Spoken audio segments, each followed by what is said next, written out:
And we begin tonight at 11 as the saga over the $1 billion plan to build a tunnel through part of the Kensington Expressway continued in court today. Good evening, I'm Scott Levin. And I'm Mary Alice Demler. Several lawsuits were filed earlier this summer against the state DOT, and now the state has responded. 2 News Side's Nate Benson is live tonight along the 33 for us to tell us more about it. Hey, Nate.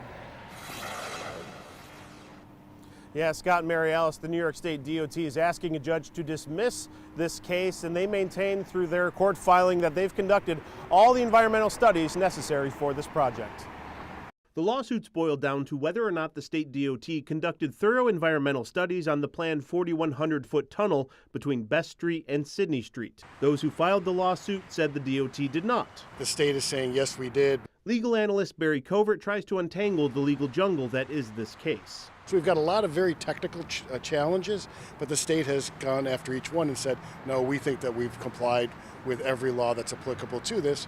And now a judge has got a very difficult decision to try to go through and try to figure out exactly what the state has and has not done. But as the lawsuits continue to play out in court, political support for the billion-dollar project may be waning, at least behind closed doors. Multiple sources have told multiple reporters at 2 on Your Side that elected leaders are quietly distancing themselves from the project, worried about the lawsuits and community support for the tunnel. The governor herself warned about the lawsuits and... It's paralysis by analysis, right? You can study everything to death. Back in February during an event aimed to highlight all of the support for the project. Do you get the sense that these lawsuits are just to delay, or are they legitimate? I think that there's always a strategy to delay, and then maybe you can get the project to go away of its own volition. A new administration comes in federally or in the state, and suddenly whoever's elected as governor or president doesn't support this anymore. So delay is actually a legitimate strategy. There also appear to be legitimate challenges. These are very complicated laws. Political insider Ken Crewley says there might not be much political capital left worth spending on the tunnel project. There's not only political capital invested in this, but a lot of state money.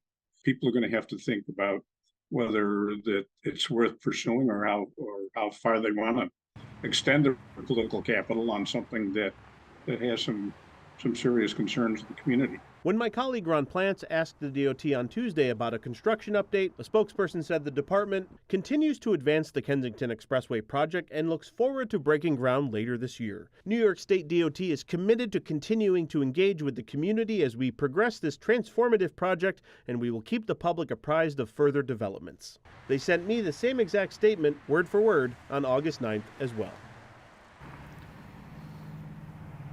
Now, if the judge decides whether or not any of these things have to get processed through the courts even longer, or if the judge determines the DOT did skip a step in this process, that could delay this project by years for a new environmental study to be conducted, and that could ultimately leave for this project to be canceled.